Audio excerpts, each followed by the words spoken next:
tų klounų yra pilna ir jie yra plius minus kokybiški arba plius minus nekokybiški. Bet arba jie yra juokingi, arba nėra juokingi. Arba jie pasako ką nors, arba jie nieko nepasako.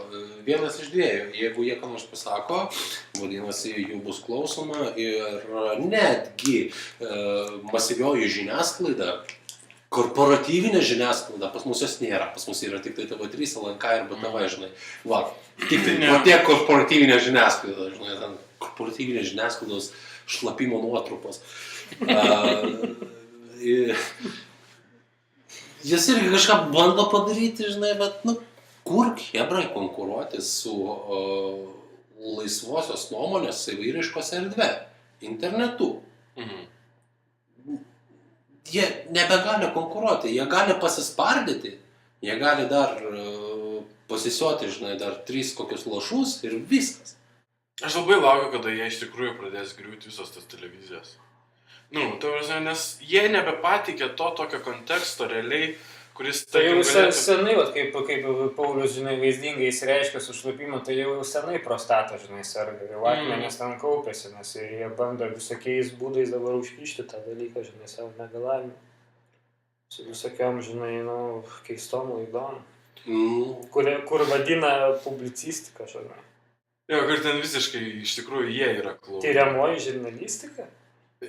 Nuo kada... Mūsų detektyvai, televiziniai detektyvai. Nuo kada laidos vedėjas užsideda, žinai, klauno arba juokdario kepurę ir skambina žvangaliukai, žinai, kažkokiais tai ir sako, mes čia jums pateikėm labai juokingą, bet visgi labai rimtą temą apie Henriko daktarą.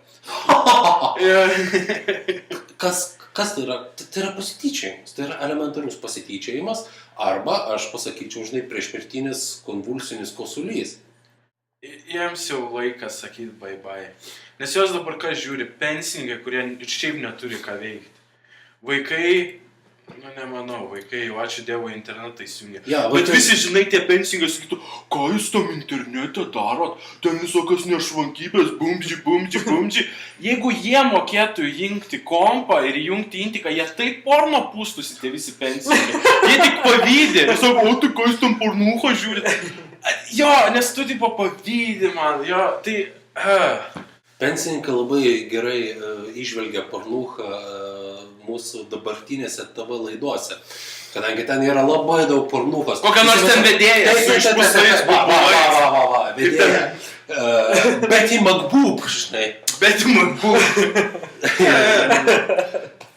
Sako, žinai, manau, kad šios dienos fiskalinė politika yra pakankamai neadekvati mūsų poreikiams. Žinai, visą laiką rodo į savo boobs. Ir be jokios abejonės, žinai, tu vidutinis balsuotojas, rinkėjas ar koks nors, žinai, žiūri ir boobs, fiskalinė politika. Ta plaukia prasmegė. Tai ir mūsų visa politika dabar paremta yra dėmesio nukreipimu, žinai. Ir visi įstatymai yra galvojami tokie, kad nukreiptų dėmesį nuo rimtų dalykų. Italai geriausiai patarė, nusisamdo porno žvaigždę į vyriausybę ir tada, karočią, žinai, kokia finansų ministrė sako, žinai, jūs žinot, kad mano papai neatitinka fiskalinės Italijos politikos. Mes geriau priimkim monetarinę politiką, kad mano papams jinai atitiktų kur kas labiau.